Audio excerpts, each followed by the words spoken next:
Hi, I'm Craig McIndoe from Darling Crackles. Welcome to After Service, an interview series with some of hospitality's real characters. We delve into what makes them tick, what makes a venue successful, and what they think of the future of our industry holds. Today I'm chatting with a good friend of mine, Ben Cooper. Benjamin started his life in the kitchen as my kitchen hand. He has since gone on to work for the who's who of restaurant groups, both here and in London. Rockpool, John Torode, Ezard, Nobu, Longrain, just to name a few.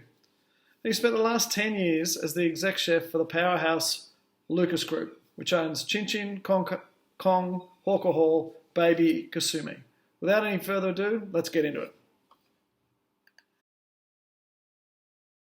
You ready? Yep, ready. So, welcome, Ben, to our little chat. Just for the first question, give us a little bit of history about yourself and where you're working at the current time. Long history or short history? We've got as much as you Started my career in Sydney as an apprentice on the Northern Beaches. Spent time working in Manly and then in the city. Spent some time with the Rockpool Group. Ended up in London for 5 years. Worked with some amazing restaurant groups over there, the Nobu Group. Worked for Scott's, worked at Nahm with David Thopmson. Had an incredible time in London for 5 years and then ended up back in Melbourne where my wife is from. Was head chef of Ezard for about 3.5, 4 years, and then was at Longrain here for a while. Ended up at Chin Chin. I've now been with the Lucas Group for 10 years. Executive chef of Chin Chin, opened several restaurants with Chris, Kwong, Hawker Hall, Chin Chin Sydney, and currently doing a COVID version of Chin Chin takeaway and delivery, and made ready to sort of partially cook boxes. It's been a strange year.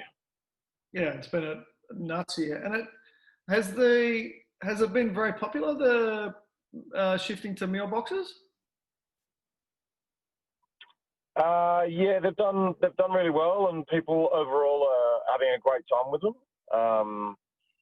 It offers them an opportunity to, I guess, experience a closer level. It's a bit more refined than takeaway because we can do meals that wouldn't necessarily work as a takeaway option, and it allows them to heat it and finish it at home. So there's a bit of fun involved for them. There's a bit of cooking involved.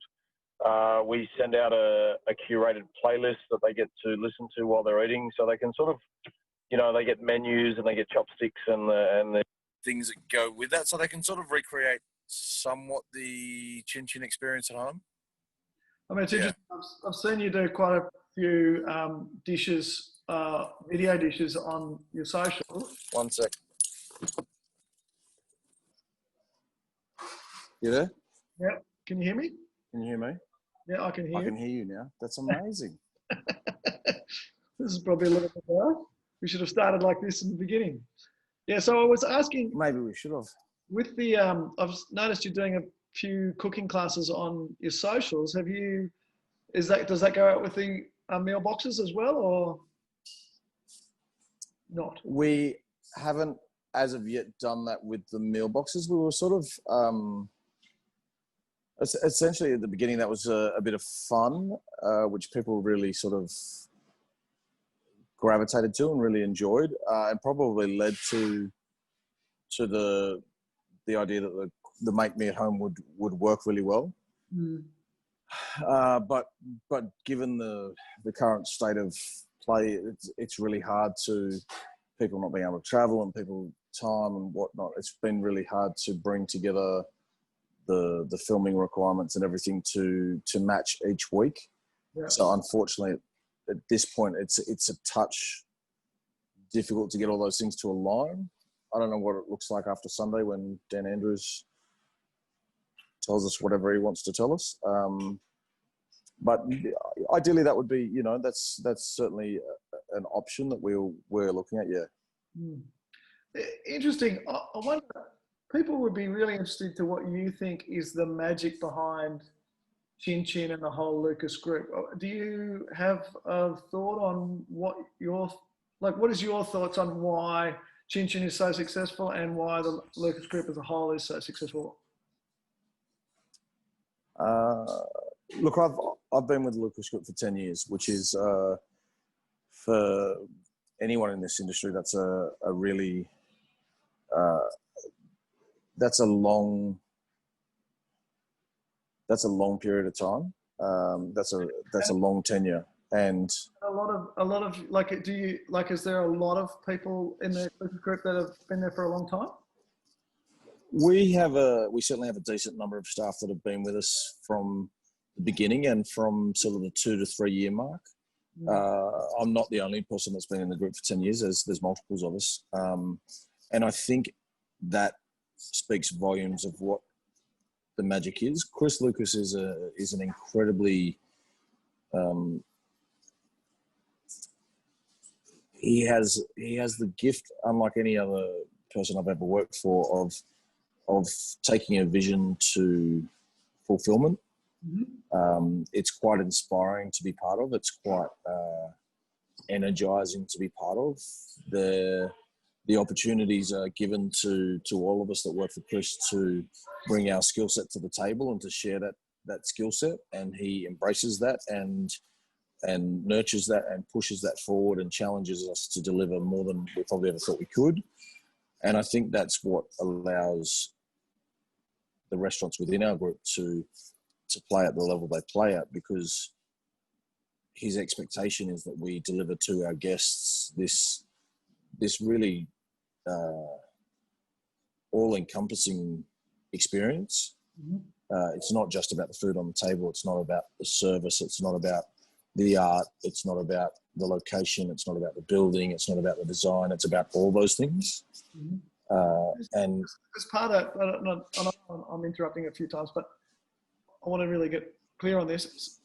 In terms of his expectations, is there also resources to back that up? Like, if there's something that's expected of you, do you then have the ability to learn how to do that? Oh yeah, there's a huge amount of support back of house for everyone in the group, and Chris's vision has always been that and I'm speaking from my experience of working with Chris, is that he takes on people that have a value, and he grows that value with them. You know, I couldn't speak more highly of my time with the group, and I think that's what the guest experiences, is that they feel like they're part of an entire experience. It's not, there's no one shouting louder than anyone else. Like, of course, the music's always loud. That's part of our signature, but it's about thinking everything through to the nth degree, and then thinking it through a bit more, and then bringing all those elements together. Because at the heart of it all, the end goal is giving the guest the absolute best experience we can give them in any given site, in any given venue, in any given form of that experience. We, whether it be what we're currently doing with takeaway, or whether it be the whole 9 yards with Kusume, or whether it be, what comes in the future, Chris is adamant that we deliver things that are well thought through. Yeah. And so what does that look like in terms of, like, say practically for a week, what sort of elements of that? Because it'd be really interesting. I'm sure people will be really interested to know what sort of elements, like, is it regular staff briefings? Is it regular staff trainings? Is it like, how do you make that? How do you make your culture go all the way through your venues? Like, you've been able to do that. Like Chin Chin Sydney is, has the same service values as Chin Chin Melbourne, and you've got lots of restaurants in your group, and it'd be really interesting. So what does that look like practically in terms of what resources do you guys put behind it to try and make that happen? Look, each of the venues has a set of standards and processes that go together to make that venue's experience. I think it's really important for everyone to understand that regardless of whether it's a group or an individual restaurant, like each venue will have subtle differences. And so you've got to be reflective of that. You've got to understand what the DNA is, but that DNA also has to filter through in a common sense way to new venues. It can't just be black and white. There has to be an openness to grow and evolve as you move. So we do the standard restaurant things that are expected of a high-end team, the briefings and all those things. But there's also, and especially for speaking personally of myself and my experience with the amazing team I get to work with, you never ever rest on your laurels. You never ever go, we've reached the pinnacle. We've not, you have to realize that you're lucky to be busy and that you're lucky to have the opportunity to cook for the number of people that we do, and to share our notion, our idea of what a great experience is, and for people to be impacted by that, for people to feel the value of that.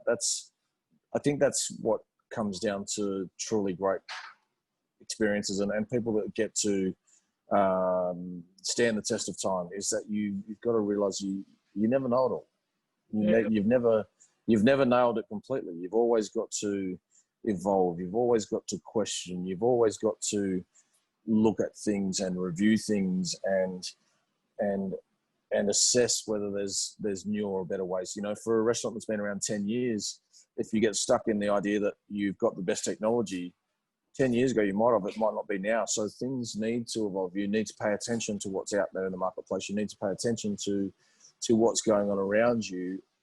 I think it comes down to having an absolute respect for the core nature of the business and for the core nature of the venue that you are part of, and understanding as time passes the impact of time on that and what you need to do to stay relevant. Mm-hmm. And so just so that everybody's clear, so do you mind telling us what sort of numbers do you do at Chin Chin? Or you can just rough. I don't want you to give away any secrets, but. Oh, look, a busy dinner, 750, 800 covers, 900 covers, busy lunch, it's a busy restaurant, and we've cooked for a lot of people over the 10 years, and we've been incredibly fortunate to do that. I don't know what the future landscape looks like. Who knows? It might be, hopefully we're given the opportunity to experience that again, because the buzz and the energy of that is palpable. It's intoxicating and quite addictive, isn't it? Yeah, in a good way. Yes. It's this real sense of joy and of having value, I became a chef because I realized that through cooking food, I could make people happy. Yeah.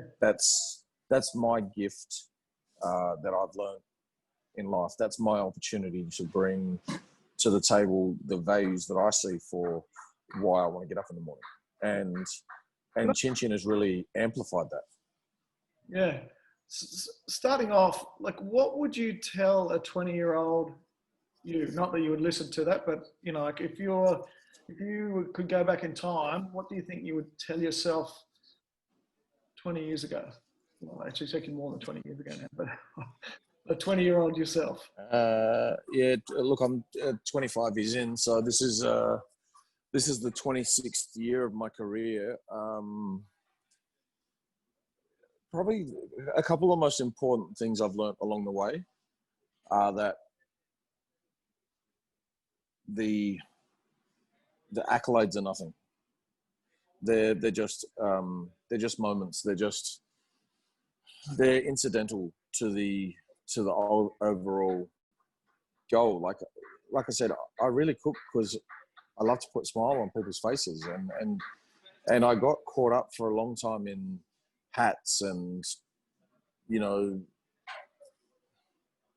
the nature of the venue and where I was working and what that meant.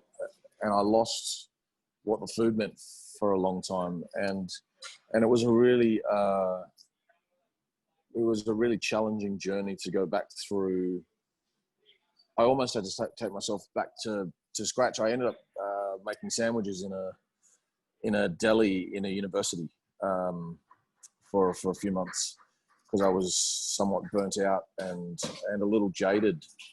And I guess it's at that moment that I really understood why, who, how I'm doing what I'm doing. So if I could tell my 20-year-old self anything, I'd say rein it in a little bit, you know, pull it back a little bit and don't rush. Don't rush. It's a long journey, you know. I'm 45. I'm probably fitter than I've ever been in my life. I've got more energy than I've ever had in my life. I've got a clearer mind than I've had in many years. I've got the drive and the tenacity to keep doing this for another 10, 15 years. And I think that's, you know, if you ask a runner who's training to sprint the 100 meters, what the difference is between them and the guy who's running to do a 42K marathon, what the difference is, I guess that's what I'd tell my 20-year-old self. Don't do the sprint, do the marathon. Good. Can I just ask you, what is the moment that you're most proud of?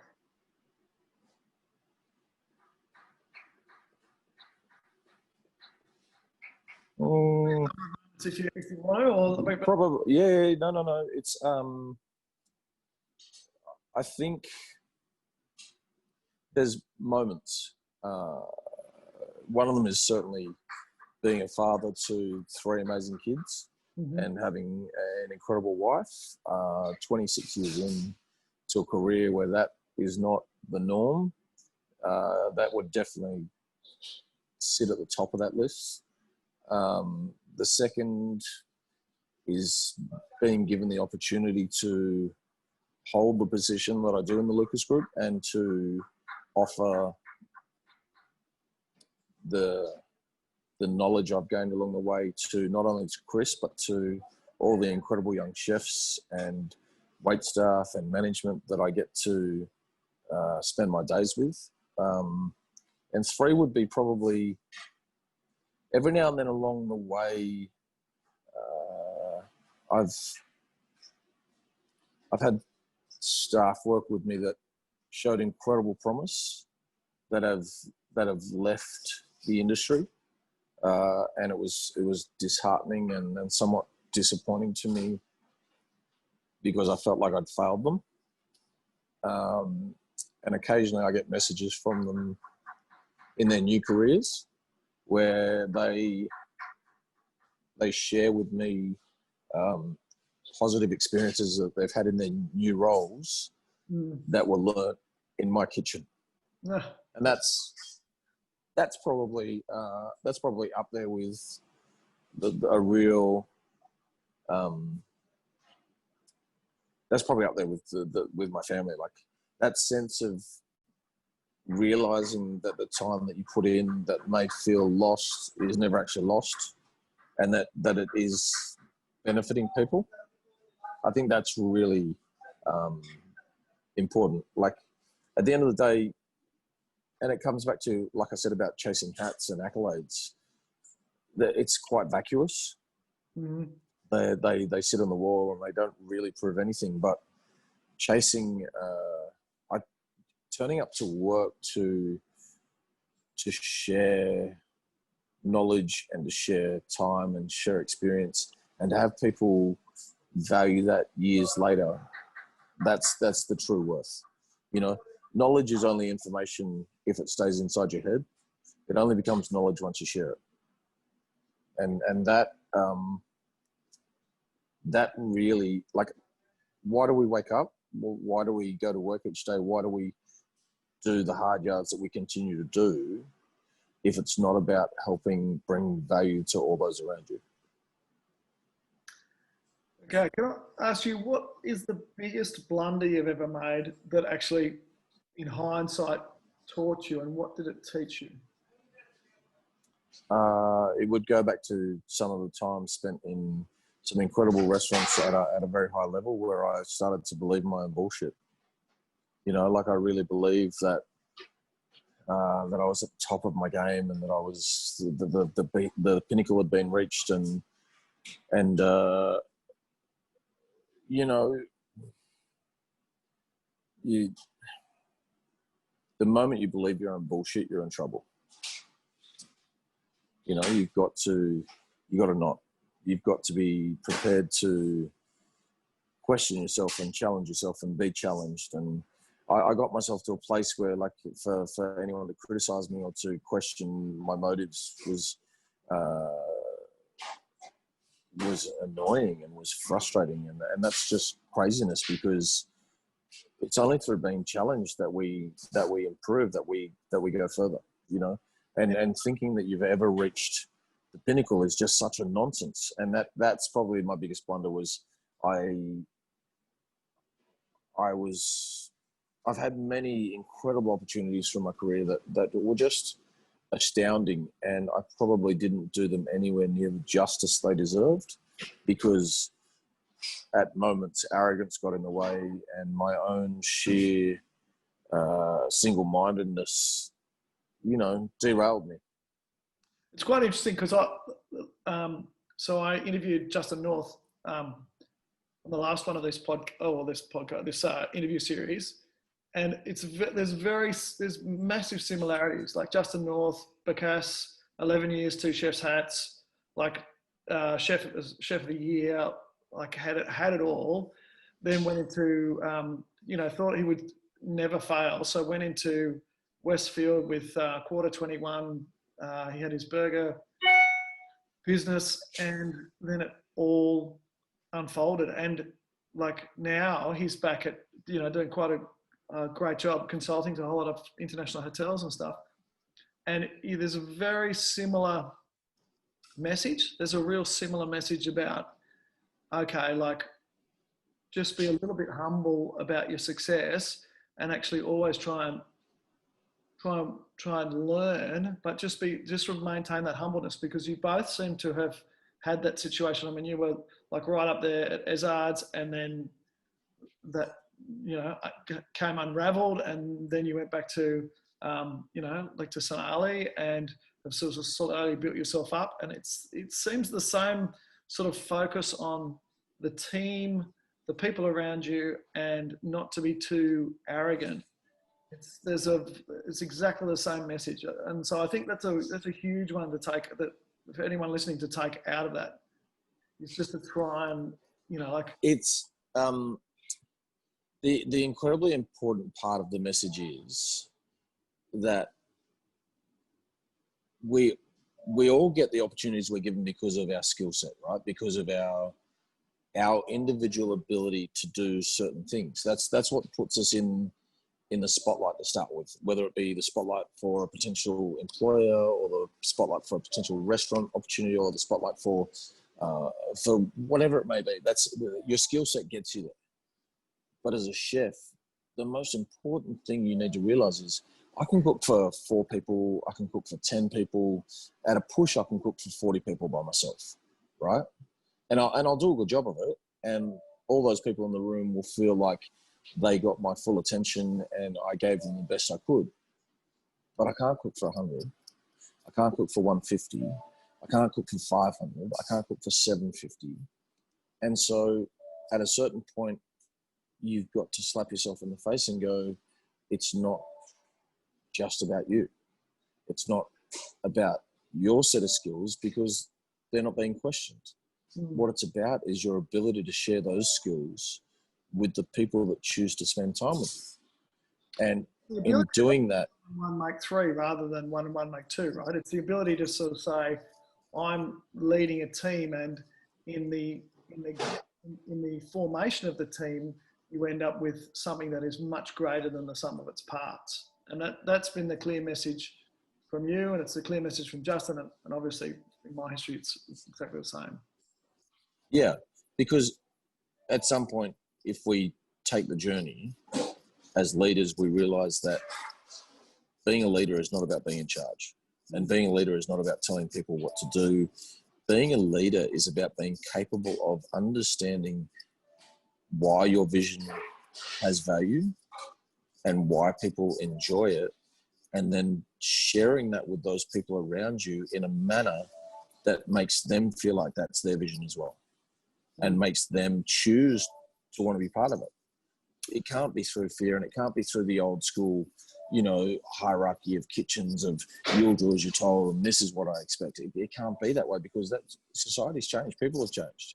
It has to be because they look at that vision, and that vision makes them feel good. That vision makes them feel like it's something they want to be part of, and it's something that they want to hold as their set of values as well.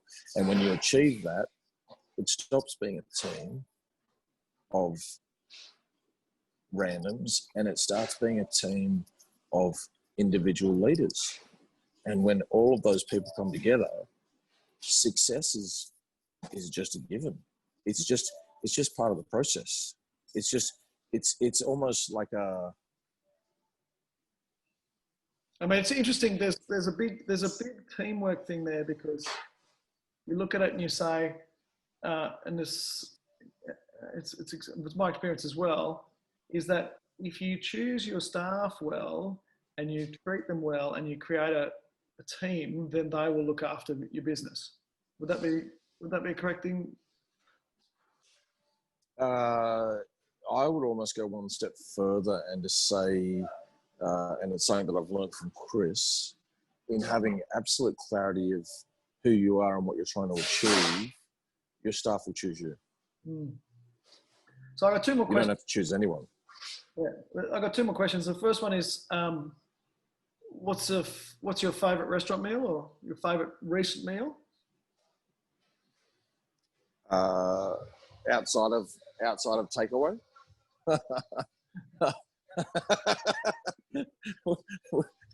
I don't understand the question. What is this restaurant meal you're talking of? It's a good question. What do I most want to get back to? Look, I love eating curry. I love eating banquet style. I love having multiple dishes at the table at once. Whether that be Italian or Middle Eastern or Mediterranean or Asian. I think the first meal out that I have, I want the table to be full, and I want to be able to sit there and immerse myself in a chef's vision, and just lose myself for a few hours. That's what I want to do. Yeah, it's interesting. I think also as a chef, like I love nothing more than to go into a restaurant and just say, like, I'll have the feed me menu. I love pre-COVID, probably it was a lot more prevalent. Everybody was starting to do feed me menus, and I think that's one of those things where if you trust the people that are running the restaurant, it actually makes for a much better experience. Yeah, and they're the restaurants that you migrate towards, right? They're the ones that you want to be part of. That's that whole experience that I was talking about earlier. Like, it's a curated space, right? From the way the menu is brought together, to the way that you interact with that menu, to the choice of leaving it in the waiter's hands or the chef's hands or the manager's hands. That's faith. That is you embracing that set of values. You're almost becoming part of the team. You are part of the team. The diner becomes an element of the team. It becomes the element that changes and evolves each service, and it brings new values and new things constantly to the venue, so that you can grow and evolve organically and move with. Okay, the last one is, are there any businesses that you really like, probably in Melbourne or Sydney can be, and any businesses you admire for their success? What do you think the secret to their success is?